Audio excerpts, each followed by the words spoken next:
Olá, meu nome é Rubens e hoje a gente vai bater um papo de irmãos aqui a respeito da Páscoa. Páscoa que hoje, dia 15 de abril de 2017, sábado, amanhã é comemorada pela maior parte das nações do mundo.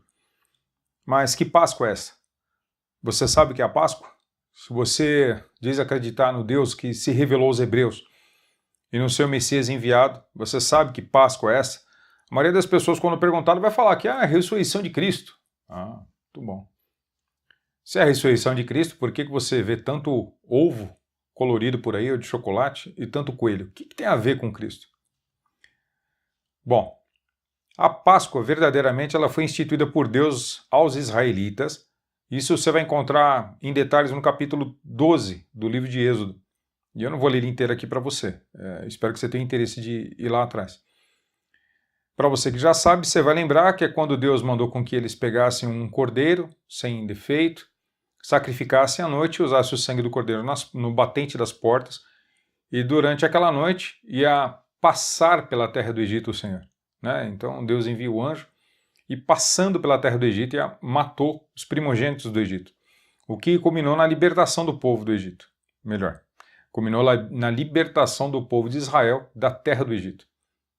Pois bem, então a gente percebe ali uma série de figuras que foram utilizadas que nos fazem crer, nós que acreditamos que o Messias é Jesus ou Yeshua, que representava a vinda dele. Quando ele morre então na cruz, ele morre deixando o seu sangue na cruz, e essa morte nos traz vida, essa morte evita com que o Pai nos puna pelos nossos pecados cometidos. Então é como se o anjo do Senhor, quando vier fazer o juízo final, quando a morte de Deus chegaram a todos aqueles que não creem, todos aqueles que obedeceram a Deus e se serviram no sacrifício do Messias possam ser poupados da morte eterna. Muito bem. Tanto numa condição como na outra, você não vai encontrar aí nem ovo, nem muito menos coelho. Seja no êxodo hebraico, seja na morte e na ressurreição do Messias, essas figuras não aparecem, nem fazem alusão nenhuma. E a gente sabe que isso é um símbolo, e o símbolo sempre quer indicar alguma coisa. Então, o que eles simbolizam? O que o coelho simboliza e o que o ovo simboliza? Que símbolos são esses? Tem a ver com o Deus de Israel? Tem a ver com o Messias? Não tem a ver? Se não tem a ver, por que a gente faz uso disso? As pessoas simplesmente, como gado, vão seguindo umas às outras, vão aprendendo dos pais e dos parentes e vão repetindo os mesmos costumes sem entender se é bom ou se é ruim, se interessa ou não a Deus, se Deus se importa ou não com isso. Bom, como é mandamento do Senhor amar a Deus sobre todas as coisas, é um mandamento, não é uma sugestão. Então a preocupação de todo servo e todo filho é fazer com que o seu pai tenha orgulho dele. Afinal de contas, o céu se abriu para Jesus para dizer que este é o filho que agradava a ele, não para dizer que este é o filho que eu iria agradar. E todo aquele que quer viver como Cristo deve ter a mesma preocupação, que o céu se abra para você e que a voz que vem do céu diga: este é o filho que me agrada, não é este é o filho que eu quero agradar. Espero que você entenda essa diferença. Muito bem.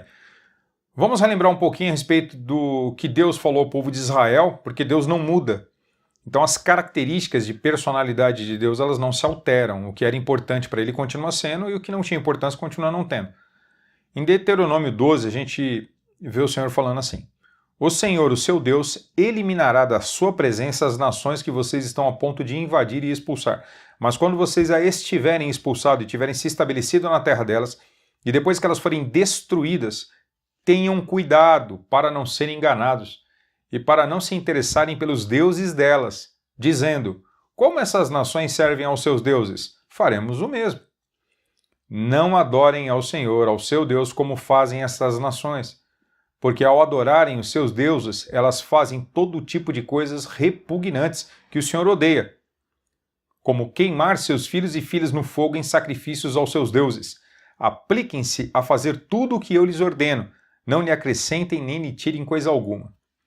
Se a gente for fazer um paralelo espiritual para a igreja do Messias, obviamente que todo aquele que passa a conhecer Deus pela boca do Messias e dos seus enviados, vai querer se santificar, se separar do mundo. E não vai andar como as nações, vai procurar andar como Deus deseja. Se você passar a andar como as nações, você vai estar queimando seus filhos. Né? Porque se o resultado de uma vida não dedicada a Deus é o lago de fogo, e você vai estar ensinando aos seus filhos um conteúdo pagão, infelizmente, eles de forma inocente vão estar caminhando para essa destruição. Por isso que é muito perigoso você não estar atento a isso. E a quem muito é dado, muito é cobrado. Nós vivemos numa era de informação, você só não sabe o que não quer. Estou eu aqui preocupado com você te explicando essas coisas. Espero que você, no mínimo, dê atenção a isso e vá atrás para saber até que ponto isso é verdade ou não. Em Deuteronômio 29 tem uma repreensão. Vocês mesmos sabem como vivemos no Egito e como passamos por várias nações até chegar aqui. Vocês viram nelas as suas imagens e os seus ídolos detestáveis, feitos de madeira, de pedra, de prata e de ouro. Cuidem, que não haja entre vocês nenhum homem ou mulher, clã ou tribo, cujo coração se afaste do Senhor, do nosso Deus, para adorar os deuses daquelas nações, e para que não haja no meio de vocês nenhuma raiz que produza este veneno amargo. Olha só a repreensão que vai dar agora. Se alguém cujo coração se afastou do Senhor para adorar outros deuses, ouvir as palavras deste juramento, invocar uma bênção sobre si mesmo e pensar, estarei em segurança, muito embora persista em seguir o meu próprio caminho, trará desgraça tanto à terra irrigada quanto à terra seca. O Senhor jamais se disporá a perdoá-lo.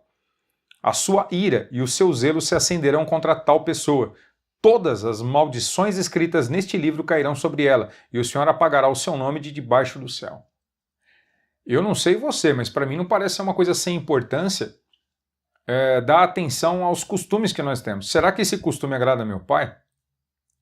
Será que no dia de amanhã, domingo de Páscoa, no dia 16 de abril de 2017, quando você pegar os ovos de Páscoa de chocolate e distribuir para os seus filhos, lembrar dos seus filhos os coelhos, ou como eu já fiz tudo isso, fazer marquinhas no chão de patinhas de coelho para o seu filho de manhã achar com aquela alegria, embora pareça muito agradável, um momento muito feliz, isso é agradável ao seu Deus?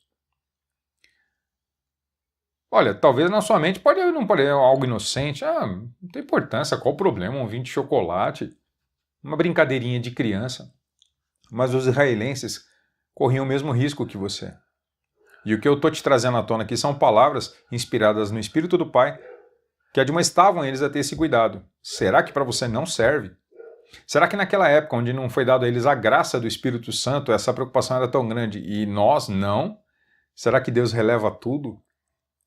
Será que é para a gente andar como qualquer um? O importante não é se isso é importante ou não para você, porque para mim também, às vezes, quando você para pensar, parece irrelevante. Mas quando você passa a olhar as coisas da ótica de Deus, isso traz a ele ciúmes. Vamos continuar. Jeremias 10 diz o seguinte: ouçam o que o Senhor diz a vocês, ó comunidade de Israel. Assim diz o Senhor, não aprendam as práticas das nações, nem se assustem com os sinais no céu, embora as nações se assustem com eles. Os costumes religiosos das nações são inúteis. Bom, é óbvio que tem uma preocupação grande, afinal de contas, eu estou lembrando só algumas passagens. Se você é leitor da Bíblia, você vai agora estar lembrando de diversas passagens que o povo de Israel foi infiel a Deus, justamente por se misturar. Você vai lembrar de contos de reis derrubando postes de adoração e altares. Você vai se lembrar de quantas vezes Deus virou... Aliás, se você parar para analisar, Deus nunca virou tanto as costas para o povo pelo pecado em si. Existia dispositivos que Deus deixou no meio do povo para que eles se livrassem do mal. Isso é fato, tanto na antiga aliança como na nova. Agora, uma coisa que Deus parece que tinha dificuldade em perdoar é você se misturar com uma cultura, com um ensino religioso que não veio dele. É quando você absorvia dos povos pagãos o costume deles. E tudo isso por quê? Por falta de amor a Deus. O amor está em você, o amor está sobre os seus filhos, sua família. Isso aqui é a sua alegria. A alegria de Deus não é tão importante nesse momento, ou então você começa a se convencer de que Deus não vai se importar. E para prestar atenção no que está fazendo. Veja o que você está fazendo. Se você de fato acredita por fé em Deus, eu não estou falando as pessoas que vivem me dizendo no peito, vai com Deus, ó, Deus te abençoe, hein? Ó, Deus está comigo, ó, Deus está aqui. Não é esse tipo de crença que eu estou falando, porque essas pessoas nem sabem, nem creem. Né? Ela passa o dia inteiro falando vai com Deus, aí você lembra para ela de qualquer palavra de Deus, ela simplesmente ignora e faz de conta que não com ela. Eu estou falando para você que se preocupa. Será que você não devia dar um pouco mais de atenção a isso? Presta atenção. Deuteronômio 32 mostra um pouquinho do ciúmes e a ira de Deus a respeito disso. Eles o deixaram com ciúme por causa dos deuses estrangeiros e o provocaram com seus ídolos abomináveis. Sacrificaram a demônios que não são Deus, a deuses que não conheceram, a deuses que surgiram recentemente, a deuses que os seus antepassados não adoraram. Vocês abandonaram a rocha, olha a figura aí, que os gerou. Vocês se esqueceram do Deus que os fez nascer. O Senhor viu isso e os rejeitou, porque foi provocado pelos seus filhos e suas filhas. Esconderei o meu rosto deles, disse, e verei qual o fim que terão, pois são geração perversa, filhos infiéis. Infiéis. Provocaram-me os ciúmes com aquilo que nem Deus é, e irritaram-me com seus ídolos inúteis. Puxa vida! Ah, mas o que tem a ver o bendito do ovo de Páscoa? E o que tem a ver o coelho com isso? Não tem nada a ver, é uma coisinha tão singela, tão sem maldade. Será? Será que vocês não têm sido enganados? Será que não é assim a astúcia do diabo? Desde Eva não era assim? Não, imagina, mas problema nenhum, isso vai ser benefício para você. O que tem de mais? Não é assim que perturba a prostituta? O homem que tenta ser fiel, conforme as escrituras diz, que fica lá com os lábios doces, atraindo? Será que não vale mais a pena você dar um pouco mais de atenção a tudo isso? Olhem Juízes. O anjo do Senhor subiu a Gilgal, Juízes capítulo 2. O anjo do Senhor subiu de Gilgal a Boquim e disse, tirei vocês do Egito e os trouxe para a terra que prometi com o juramento que daria aos seus antepassados. Eu disse, jamais quebrarei a minha aliança com vocês, e vocês não farão acordo com o povo desta terra, mas demolirão os altares deles, porque vocês não me obedeceram. Portanto, agora lhes digo que não os expulsarei da presença de vocês. Eles serão seus adversários e os deuses deles serão uma armadilha para vocês. Olha só que interessante. Vamos fazer um paralelo? Isso aqui foi dito para o povo de Israel. O povo de Israel, então, ia ter contato com aquelas nações, ia expulsar da presença deles. Não era para ter contato nenhum. Não era para se misturar com nada deles. Santificação. Vamos fazer um paralelo para o cristianismo? Vamos tentar fazer um paralelo? Bom, então eu conheci o Deus verdadeiro, conheci a pregação do Messias, que a salvação vem dos judeus, Jesus trouxe essa salvação a partir da palavra que tinha sido entregue aos judeus. Então esse povo que aprendeu isso teve contato com os gentios, teve contato com as nações. E o que foi que aconteceu? Claro que não era para nenhum cristão pegar a espada e destruir pagão, não é nada disso. Ideologicamente, filosoficamente, religiosamente, não era para se misturar com nada. Não era para se misturar com nada, ao contrário. Vou te dar um exemplo. Vamos supor que você então é pregador do evangelho. Não, você é um homem pregador do evangelho, faz a vontade de Deus. E você vai com mais 2 ou 3 companheiros no meio do Amazonas e encontra lá uma tribo indígena. E essa tribo indígena está fazendo uma festividade que eles fazem a um determinado deus lá, sei lá, o Camal, o deus Ucamal, nem sei se existe, estou inventando agora. E esse grupo está lá reunido, hoje é a festa do deus Ucamal. Muito bem, vamos dizer que você tem a oportunidade de pregar para eles o evangelho, não por força. Não por força. Mas vocês têm a oportunidade de pregar para eles o evangelho, você conversa com eles o evangelho, vocês mostram as verdades do evangelho e a futilidade da crença que eles têm. E eles passam a se convencer dessa verdade. Vamos dizer que eles passam a crer, brilha sobre eles a luz do evangelho e o Espírito do Pai desce sobre eles. Eles são convencidos pelo Espírito do Pai. O que seria mais normal? Vamos supor que daqui 5 anos vem um outro irmão seu, do seu grupo, que não tinha ido com vocês e visita aquela tribo. O que seria o normal? Aquelas pessoas daquela tribo terem abandonado aquele costume, nem mais se ouvir falar no meio delas, aquela festividade que era feita aquele Deus, que eu nem lembro o nome que eu falei, Curumá, eu acho.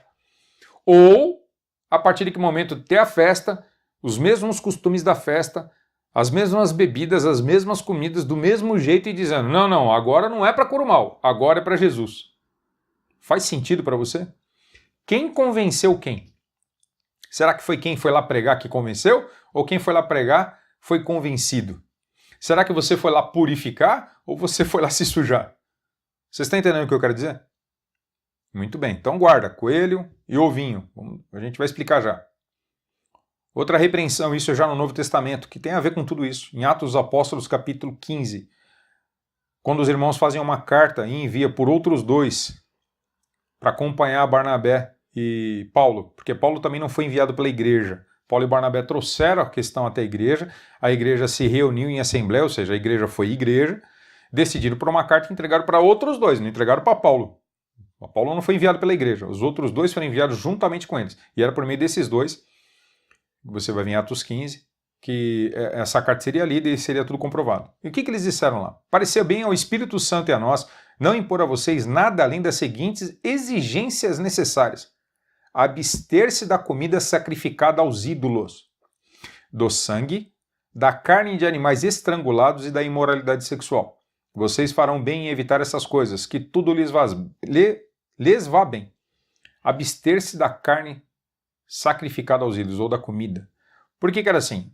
Até onde eu sei no meu pouco conhecimento, se tiver algum erudito aí, me corrija, eles ofereciam essas carnes nos templos pagãos, para os deuses. A sobra dessas carnes iam para o mercado público e nesse mercado era vendia para quem quisesse comprar. Então, muitas das carnes que tinha ali à venda eram de sacrifício, não todas, mas algumas eram.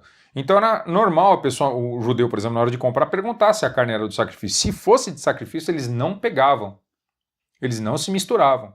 Aí você pode falar, mas era carne igual a qualquer outra carne. De fato é carne como qualquer outra carne que estava lá. Vai fazer diferença a picanha do que foi sacrificado e a picanha do que não foi? Na hora de você assar, para você, ser humano? Nenhuma. Mas e para Deus? Lembrando que foi o Espírito Santo que estava aqui junto com eles. Para Deus faz muita diferença você se alimentar, você ingerir, você participar da mesa daquilo que foi dedicado a ídolos. Você está entendendo isso? Muito bem. Então agora vamos falar então, bom, a gente já entendeu como é que Deus se sente em relação a tudo isso, a gente sabe o que foi dito para todos nós a respeito disso, e tem muito mais que isso. Eu só peguei alguns textos, eu já falei que eu não quero fazer aula de teologia aqui, não é minha intenção, porque eu não sigo. Eu só lembrei alguns textos e você, lendo toda a escritura, você vai ver que eles não mudam. A tendência é sempre a mesma. Mas então, de onde vem esse raio desse coelho e desse ovo? Vamos lá. Ostara, já ouviu falar? Ostara é a deusa da Páscoa pagã. Tem Páscoa pagã? Tem. Bom, a Páscoa em hebraico, Pessah, passagem, não tem nada a ver com essa Páscoa, mas era a festividade que acontecia entre os pagãos também na mesma época que a gente comemora. Aliás, não, na mesma data. Segundo o Concílio de Nicéia de 325, a Páscoa que você comemora amanhã foi decidido nesse concílio, presidido pelo imperador Constantino, que fosse feito dessa forma. Este domingo está decretado há 2000 anos pelo mundo para que você comemorasse essa Páscoa que você comemora. E essa Páscoa não tem nada a ver com o Pessah. Essa Páscoa tem a ver com o que a gente vai ler agora. Essa deusa tem raízes muito antigas e também foi conhecida como Ishtar, deusa dos Acádios. Asterote, está na escritura Asterote, deusa dos filisteus, filhas de Baal, lembra? Ísis, dos egípcios. Inanna, dos sumérios. Astarte, dos fenícios. E mais tarde esta deusa foi conhecida na mitologia nórdica como Íster, que significa nada mais, nada menos que Páscoa em inglês. Então o nome dessa deusa, Easter, é o mesmo nome que é dado hoje, no feriado nos Estados Unidos. Hoje não, perdão, amanhã. Então amanhã o feriado que é nos Estados Unidos chama-se Easter, Páscoa. Se você colocar Easter no seu computador, você vai ver que vai aparecer os desenhos, os ovinhos, coelhinho. É o nome da deusa. A própria deusa tem um nome na festividade em inglês. O que as tornam frutos da mesma mitologia é que são todas ligadas principalmente à fecundidade e ao início da primavera. Então, todas essas deusas, vamos dizer assim, na verdade elas simbologiam uma única mulher que tem a ver com a fertilidade do solo. Porque quando acabar no hemisfério norte, diferente da gente que está começando o outono, lá está começando a primavera. Então termina o ciclo do inverno e inicia a primavera, quando começava o plantio. Então eles dedicavam festas a essa deusa para que houvesse fecundidade no solo, para que eles pudessem se alimentar, para que aquilo pudesse florescer, para que aquela plantação vingasse, vamos dizer assim. Então eles reverenciavam essas deusas, cada povo a sua, mas todas tinham a mesma função. E, inclusive elas são citadas, a própria Asterote, né, ou Ishtar é citada no hebraico. E o povo tinha esse costume, então eles plantavam ou então esperavam que em vez do nosso verdadeiro e único Deus, é o único que existe, pudesse abençoá-los, eles com receio ou com medo que não desse certo alguma coisa, reverenciavam essas deusas também. Isso era muito comum na época do Cristo, nos primeiros séculos.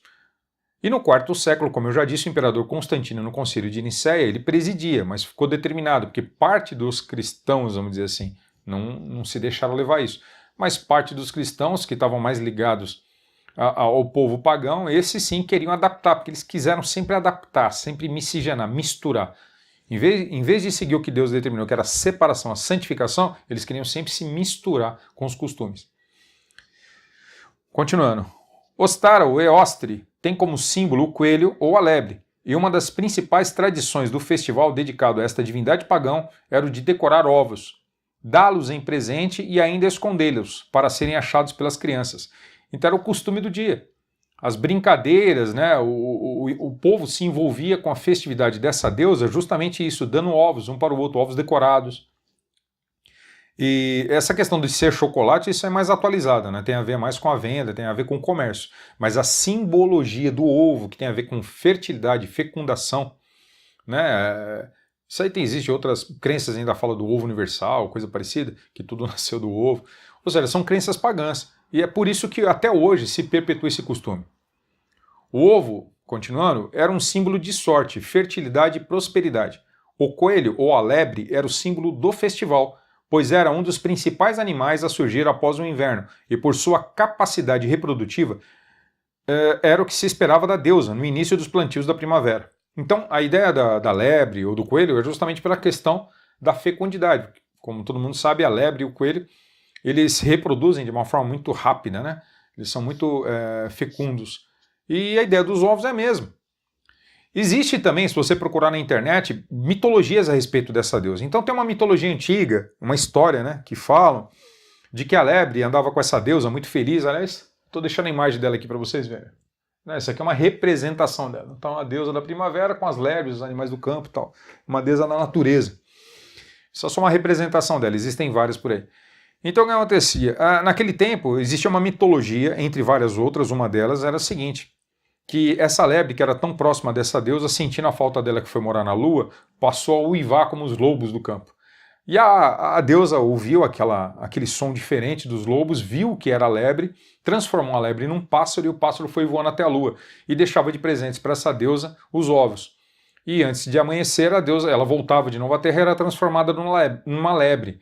E isso era uma mitologia que se dizia na época. Enfim, existem várias. O fato é que, sem você saber, provavelmente, eu espero que seja sem você saber, e eu espero que agora você sabendo do que se trata, você tenha nojo disso. Porque, na verdade, é se misturar com o culto pagão. E eu quero lembrar você que Cristo deixou muito claro, o Messias deixou muito claro que um cego que é guiado por outro cego, ambos caem no buraco. Ou seja, você não sabe para onde você está indo. Você está sendo guiado por alguém que também não sabe. Ele não vai ter você como inocente. Vai cair os dois. Como eu disse antes, quando muito é dado, muito é exigido. E eu acredito que Deus tem nos dado muito conhecimento nessa época tão difícil. Né? Nessa confusão tremenda que a gente vive. É tantas vozes falando, tanta gente falando. E eu espero que seja só um pontapé inicial. Se você começar a pesquisar as outras festividades, você vai ver que cada uma delas tem um problema. E infelizmente nós somos engodados, nós somos enganados, nós somos levados a participar disso pelo erro do nosso coração, que é ter um momento de alegria, que é ter um momento de festividade com a família, é um momento que pode parecer inocente, mas aos nossos olhos, será que aos olhos de Deus é? Se você olhar para toda a Escritura, você vai ver que esse foi um dos grandes motivos da ira de Deus sobre o povo de Israel. Não permita, não deixe que isso seja motivo de ira contra você. Seja filho do seu pai e o ame e coloque ele em primeiro lugar na sua vida. Esse é meu desejo. Eu vou deixar alguns links na descrição do vídeo para que você possa ler a respeito de alguns poucos sites, mas quem tiver interesse, quem bater vai se abrir, quem procurar vai encontrar, a informação não falta. E aquele que tem a informação tem que tomar uma atitude. Quando você olha para o mapa e vê que está numa direção errada, você pode escolher continuar andando no seu caminho ou se arrepender do caminho que andava e voltar para a direção certa. faça o que você achar melhor. Né? Quem deve acusar você é sua consciência, não sou eu, só estou trazendo informação. Paz na sua vida e na sua casa é o que eu desejo. Um abraço, até o próximo vídeo, Papo de Irmãos. Se inscreve aí que eu vou tentar colocar mais vídeos aí, tá bom? Paz.